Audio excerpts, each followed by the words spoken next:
বাইরে ঝিরিঝিরি বৃষ্টি আর ঘরে দুপুরবেলা যদি গরম গরম খিচুড়ি হয় তাহলে তো আর কোনো কথাই নেই।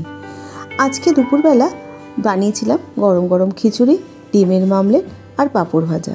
খিচুড়ির মধ্যে কাঁঠালের দানাও দিয়েছিলাম, দারুণ সুস্বাদু হয়েছিল। তার রেসিপি শেয়ার করছি আজকে। প্রথমে আমি চাল নিয়েছি, যে চালের আমরা ভাত খাই সেই চাল দিয়ে আমি আজকে খিচুড়িটা বানাবো। কড়াইটা গরম করে নিলাম। 2 কাপ চাল নিয়েছি, তার জন্য নিয়েছি 1 কাপ মুগ ডাল। মুগ ডালটাকে প্রথমে 1 থেকে 1.5 মিনিট ভালো করে ভেজে নেব। তারপরে দিয়ে দিলাম 1 কাপ মুসুর ডাল। 2 কাপ চালের জন্য আমি 1 কাপ মুগ ডাল আর 1 কাপ মুসুর ডাল নিয়েছি। মুসুর ডালটাকেও মুগ ডালের সাথে ভেজে নিয়ে একটা পাত্রে ঢেলে নিয়েছি। এবার ডালের মধ্যে জল দিয়ে দিলাম। 3-4 বার জল পাল্টে পাল্টে ডালটাকে ভালো করে ধুয়ে নেব। ডালটা ধুয়ে আধ ঘন্টা আমি ভিজিয়ে রেখে দেব। চালটাকেও কিন্তু আধ ঘন্টা ভিজিয়ে রেখে দিয়েছি।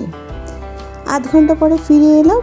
হাঁড়িতে জল দিয়ে দিয়েছি, জলটা উষ্ণ গরম হয়ে গেছে। এবার চালটাকে হাঁড়ির মধ্যে দিয়ে দিলাম। এবার ডালটাকেও দিয়ে দিচ্ছি। ডাল আর চালটাকে দিয়ে ভালো করে মিশিয়ে নিয়ে নুন আর হলুদটাও দিয়ে দেব। 1/2 চামচ হলুদ গুঁড়ো আর পরিমাণ মতো নুন দিয়ে দেব। ভালো করে মিশিয়ে নিয়ে ডাল আর চালটাকে সেদ্ধ হওয়ার জন্য ঢেকে রেখে দেব।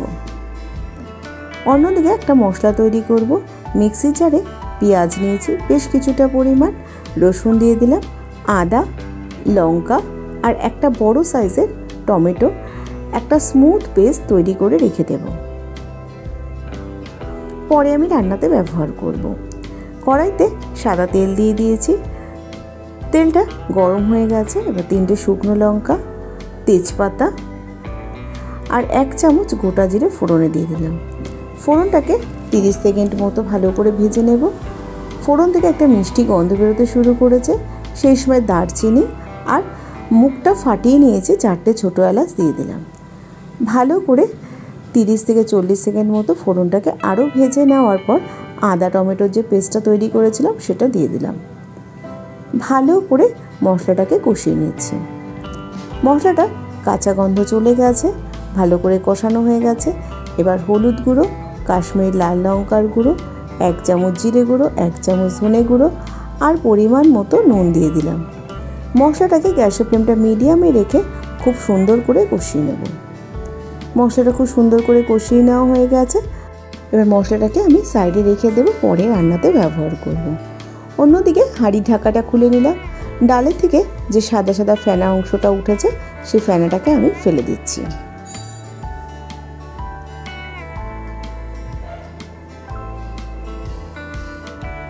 ফেনাটা ফেলে দেওয়ার পরে ডাল আর চালটাকে আবার একটু নাড়াচাড়া করে নিচ্ছি।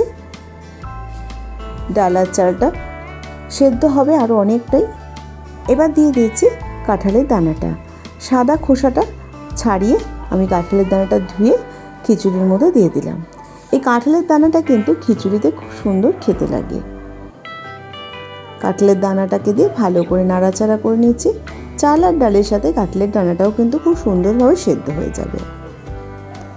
ডাল আর চালটা সেদ্ধ হয়ে গেছে, কাঁঠালের দানাও সেদ্ধ হয়ে গেছে।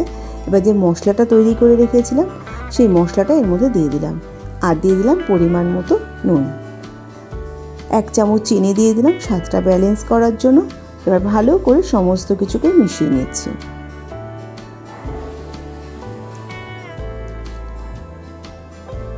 সমস্ত কিছু খুব সুন্দরভাবে সেদ্ধ হয়ে গেছে। খিচুড়িটা তৈরি হয়ে গেছে। এবার 1 চামচ ভাজা মশলা দিয়ে দিলাম। এখানে ধনে, গোটা জিরে আর শুকনো লঙ্কা শুকনো খোলায় ভেজে মশলা তৈরি করে রেখেছিলাম সেটা দিয়ে দিলাম আর দিয়ে দিলাম 4টে চেরা কাঁচা লঙ্কা। খিচুড়িটা আর শুকাবো না, ঠান্ডা হলে আর একটু শুকিয়ে যাবে। তার জন্য ঢাকা দিয়ে গ্যাসের ফ্লেমটা বন্ধ করে রেখে দিয়েছিলাম। তারপরে গরম গরম খিচুড়ি, পাঁপড় ভাজা আর ডিমের মামলেট দিয়ে সার্ভ করে দিয়েছি। একবার বৃষ্টি মুখর দিনে এইভাবে খিচুড়ি বানানোর অনুরোধ রইল। তাহলে আজকে এই পর্যন্ত। আবার হাজির হয়ে যাব নতুন কোনো রেসিপির সাথে। ভালো থাকবেন, সুস্থ থাকবেন। ধন্যবাদ।